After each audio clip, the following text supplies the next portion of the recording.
Primeira epístola do apóstolo Paulo aos Tessalonicenses, capítulo de número 4, versículos do 13 ao versículo 18. Todos encontraram? Digam amém. Primeira epístola do apóstolo Paulo aos Tessalonicenses, capítulo 4, versículos do 13 ao 18. Irmãos, não queremos que vocês ignorem a verdade a respeito dos que dormem, para que não fiquem tristes como os demais que não têm esperança. Pois se cremos que Jesus morreu e ressuscitou, assim também Deus, mediante Jesus, trará na companhia dele os que dormem. E, pela palavra do Senhor, ainda lhes declaramos o seguinte: nós, os vivos, os que ficarmos até a vinda do Senhor, de modo nenhum precederemos os que dormem. Porque o Senhor mesmo, dada a sua palavra de ordem, ouvida a voz do arcanjo e ressoada a trombeta de Deus, descerá dos céus e os mortos em Cristo ressuscitarão primeiro. Depois, nós, os vivos, os que ficarmos, seremos arrebatados juntamente com eles entre nuvens para o encontro com o Senhor nos ares. E assim estaremos para sempre com o Senhor. Portanto, consolem uns aos outros com estas palavras. Quem diz amém? Segundo a graça de Deus, eu quero vos trazer uma palavra sobre o arrebatamento da igreja. O arrebatamento é um evento que diz respeito a todos os salvos pelo precioso sangue do nosso Senhor e Salvador Jesus Cristo. É um evento que se avizinha, é um evento que se acerca, é um evento que está próximo. Em breve, todos os salvos serão arrebatados pelo Senhor. Quem diz amém, meus irmãos? O apóstolo Paulo, inspirado pelo Espírito Santo, ele elucida como ocorrerá, como sucederá o arrebatamento. No capítulo 15 da primeira epístola aos Coríntios, versículos 51 e 52, o apóstolo Paulo, usado por Deus, diz assim: eis que vou lhes revelar um mistério. Nem todos dormiremos, mas todos seremos transformados. Num momento, num abrir e fechar de olhos, ao ressoar da última trombeta, a trombeta soará, os mortos ressuscitarão incorruptíveis, e nós seremos transformados. Quando o apóstolo Paulo, ele usa a expressão, escrevendo à igreja em Tessalônica, que seremos juntamente com os crentes ressuscitados, arrebatados. Esta palavra arrebatado, ela vem de uma expressão latina raptus, ou, considerando a língua que o Novo Testamento foi escrita, o grego arpazon, que significa capturar, agarrar, apanhar à força, arrebatar rapidamente e com força. O apóstolo Paulo, escrevendo à igreja em Corinto, ele diz que o arrebatamento ocorrerá num momento, num flash, num segundo atômico, numa unidade de tempo indivisível, num abrir e fechar de olhos, ou como diz na Nova Bíblia Viva, E na Bíblia Livre para Todos, num piscar de olhos. Os salvos que dormiram no Senhor ressurgirão, e nós, os vivos, seremos transformados. E os ressuscitados e os vivos serão arrebatados a encontrar o Senhor nos ares.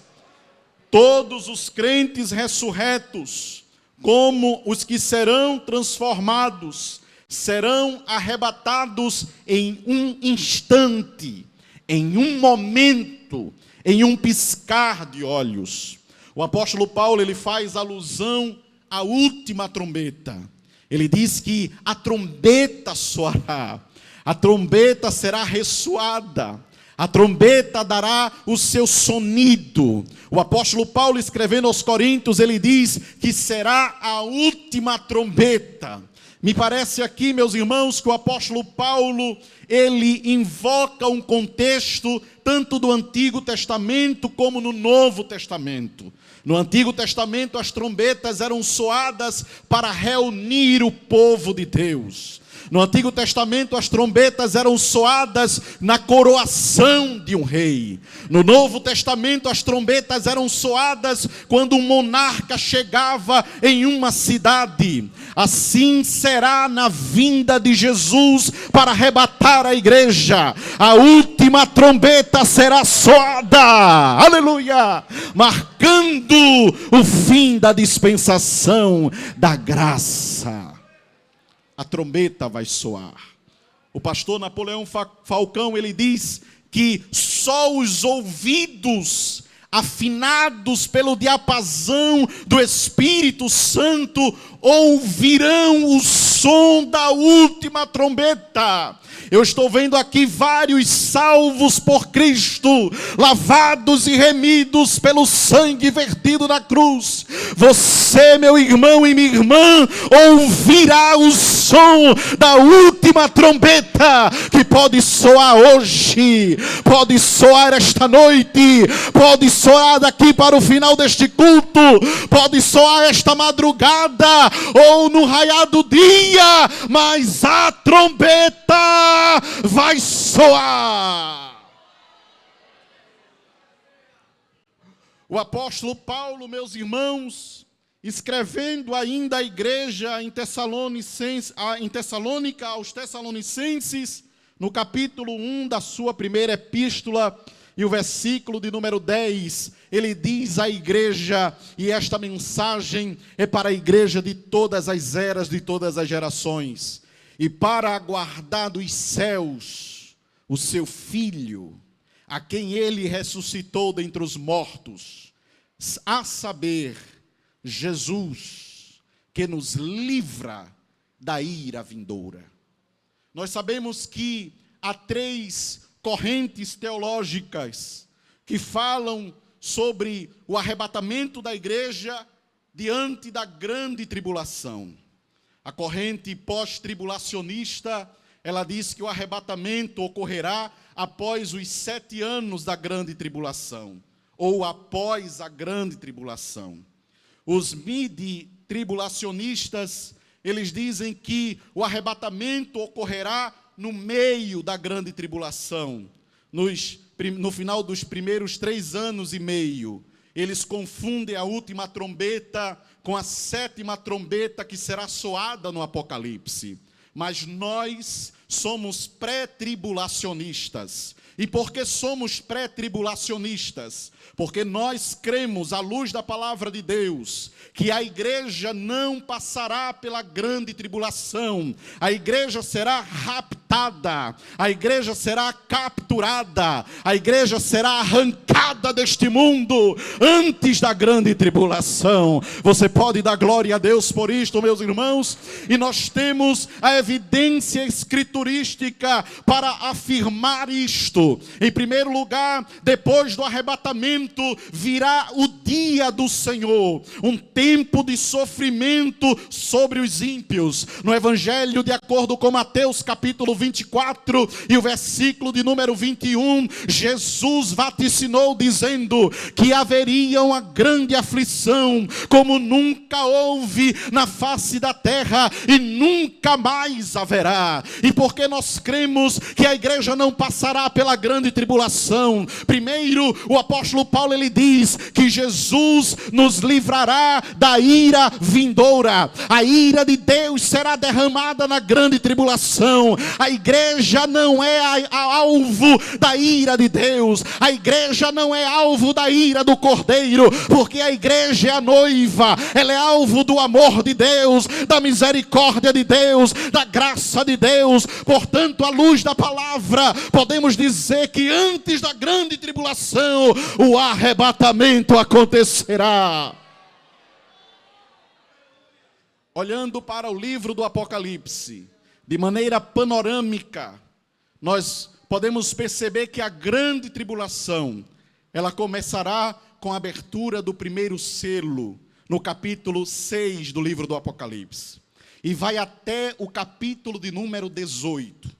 Então, o livro do Apocalipse, ele tem 22 capítulos. Do capítulo 6 ao capítulo de número 18, nós temos quando o apóstolo João se refere ao que está acontecendo na terra, nós temos ali a grande tribulação. Em nenhum destes capítulos, do capítulo 6 ao capítulo de número 18, existe a expressão igreja na terra. E onde está a igreja no Apocalipse? A igreja está no capítulo 1, capítulo 2 e capítulo 3, citada 19 vezes textualmente. Capítulo 2 e capítulo 3 fala da era da igreja. As 7 igrejas da Ásia representam a igreja em toda a história da humanidade. E das 7 igrejas da Ásia, uma representa a igreja fiel dos últimos dias, chamada Filadélfia. E para a igreja de Filadélfia, que representa a mim, representa você, no capítulo 3 e o versículo 10 do Apocalipse, Jesus disse: como tu guardaste a palavra da minha perseverança, eu vou te guardar da hora da tentação que há de vir sobre o mundo para tentar os que habitam sobre a terra. Onde estão os crentes Filadélfia? Levante a sua mão por um minuto. Se você tem convicção que é o crente Filadélfia, se prepare, Jesus vai tirar você desta terra. Glória. Estou sentindo Jesus aqui, meus irmãos. Jesus dizendo para nós: o arrebatamento continua de pé. Aleluia. A igreja não passará pela grande tribulação. Mas eu quero concluir, meus irmãos, dizendo em rápidas palavras, porque você, meu amigo, deve crer no arrebatamento. Em primeiro lugar, porque Jesus prometeu. Se Jesus fosse um líder religioso que não tivesse ressuscitado, eu daria razão a você de não crer no arrebatamento. Observe que nos textos que citamos, há uma relação intrínseca entre o arrebatamento e a ressurreição de Jesus. Por quê? Porque os túmulos dos outros líderes religiosos deste mundo, que já passaram por este mundo, estão ocupados. Mas lá em Jerusalém, há um túmulo vazio. Ele saiu do túmulo ressurreto. Se Jesus estivesse morto, eu poderia duvidar da palavra dele. Mas ele está vivo, assentado à direita de Deus. E por meio do seu Espírito, ele está aqui no nosso meio. Você pode sentir Jesus aí, meu irmão. Você pode sentir Jesus aí, minha irmã. O Espírito Santo faz com que você sinta o calor da presença de Jesus. Jesus disse para os discípulos: não se turbe o vosso coração. Credes em Deus, creiam também em mim. Na casa do meu Pai há muitas moradas. Se não fosse assim, eu vou-lo teria dito. Mas vou preparar-vos lugar. E uma vez que eu vou e vos prepararei lugar, virei outra vez e vos levarei para mim mesmo, para que onde eu estou, estejam vocês também.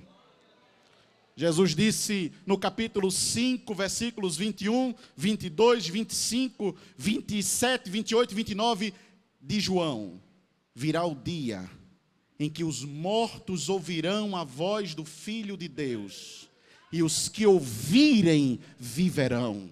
Capítulo 6, versículo 39 de João, Jesus disse: eu recebi o mandamento do meu Pai, e a vontade do meu Pai é esta, que nenhum daqueles que Ele me deu se perca, mas que eu ressuscite no último dia.